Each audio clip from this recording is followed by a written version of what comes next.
Ezekiel is told to prophesy to the dry bones. Their bodies were long gone, only their bones remained, and those had been dead so long they were dried out.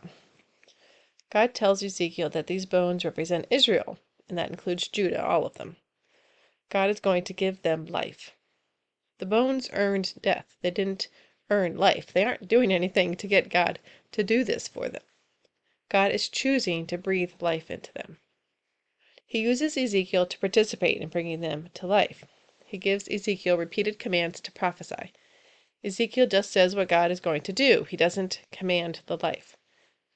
One interesting note is that at first he prophesies to the bones. Then he prophesies to the breath. He's to tell the breath to come. In the New Testament, we don't find prayers to the Holy Spirit. I can feel cringy when I hear people talking to the Holy Spirit in prayer. 1 John 1:3 talks about our fellowship with the Father and the Son. We experience that fellowship through the Holy Spirit with us. The Holy Spirit in each believer is what connects us all in fellowship with one another, all through the cross of Christ.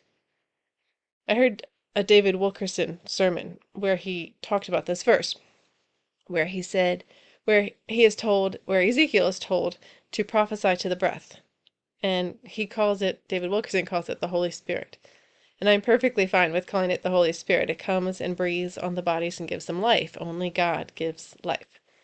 So here we have a prayer to the Holy Spirit as commanded by God to Ezekiel. He says, come. He says to come and breathe life.